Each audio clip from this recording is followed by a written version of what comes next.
Halo Sobat Medi, selamat berjumpa kembali dengan Medi di Info Sehat bareng Medi. Sebelum kita mulai mendalami, Medi mau tanya deh, kira-kira apa sih yang sering membuat Sobat Medi kesal? Apakah karena situasi lingkungan yang tidak sesuai ekspektasi? Baru diputusin pacar?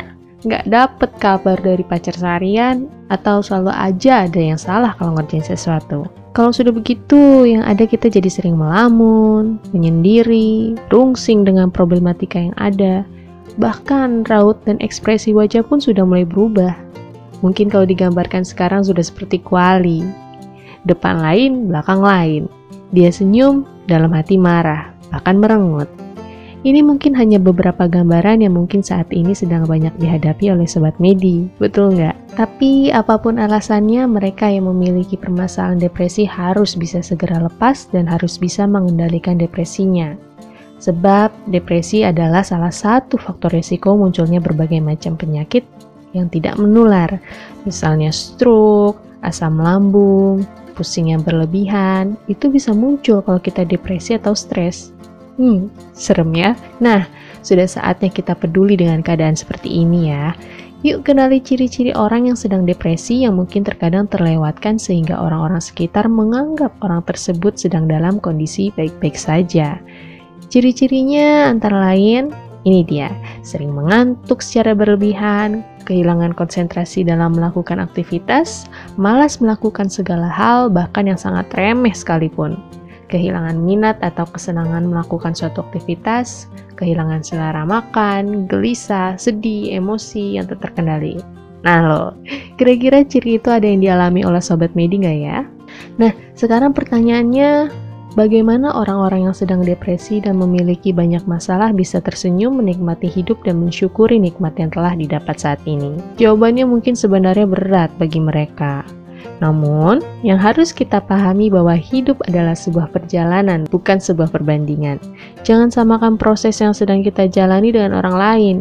Kita berdiri di bumi yang sama, namun pastinya dengan takdir yang berbeda. Betul begitu? Nah, disinilah manajemen stres juga dibutuhkan agar dapat memberikan dorongan dan sugesti semangat positif kepada penderita stres dan depresi.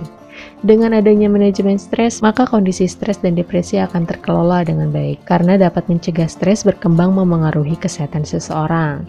Misalnya, Sobat Medi dapat melakukan perilaku hidup sehat, hidup bersih, dan juga tingkatkan ibadah dengan mendekatkan diri dengan Tuhan. Tenangkan pikiran dengan selalu mencoba berpikir positif, berolahraga, dan lakukan aktivitas fisik yang teratur. Dan yang terpenting adalah konsultasikan permasalahan dan keluhan Sobat Medi kepada orang yang tepat. Lalu bagaimana penanganan yang terbaik, Medi? Seperti biasa, di mana ada Medi, pasti ada solusi. Ini dia, Trauma Healing Therapy.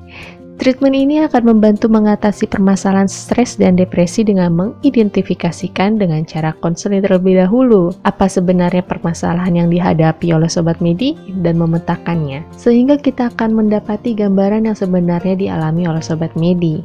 Nah, kalau sudah didapatkan titik permasalahannya, kemudian kita akan menetralkan emosi negatif agar kembali menjadi emosi yang stabil. Dengan trauma healing terapi ini dilakukan, maka memori kejadian juga akan hilang ya Sobat Medi.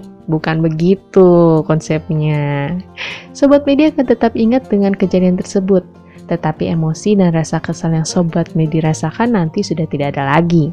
Misalnya begini, Sobat Medi yang baru saja putus nih dari pasangannya, pasti dong ngerasain kesel, sakit hati, dan mungkin depresi, atau trauma melihat mantan yang sudah punya pasangan baru. Begitu bukan? Nah, setelah mengikuti trauma healing terapi ini, emosi negatif yang Sobat Medi rasakan akan hilang walaupun memorinya tetap ada. Ya, kita sebut aja move on lah ya Sobat Medi. Tenang, ini bukan hipnotis ya. Ingat, ini bukan hipnotis. Tapi ini adalah treatment yang benar-benar membutuhkan energi positif dari penderitanya untuk dapat membantu pemulihan dengan cepat, dan pastinya treatment ini dipandu oleh terapis ahlinya. Yuk segera konsultasikan keluhan dan permasalahan yang Sobat Medi alami ke Rumah Terapi Medical Hacking, supaya bisa menjalani hari-hari dengan nyaman, aman, dan tanpa beban. Yuk, bisa yuk 2023 lebih bahagia. Jangan kelamaan move on, daripada move on tak mampu tapi penyakit lain menyertaimu. Ih, takut banget loh. Oke, sekian video kali ini. Jangan lupa untuk like, share, dan subscribe channel ini ya Sobat Medi, supaya nggak ketinggalan info sehat lainnya. Medi pamit, sehat selalu Sobat Medi. Jangan lupa bahagia juga ya. Mau sehat, ingat Medi ya.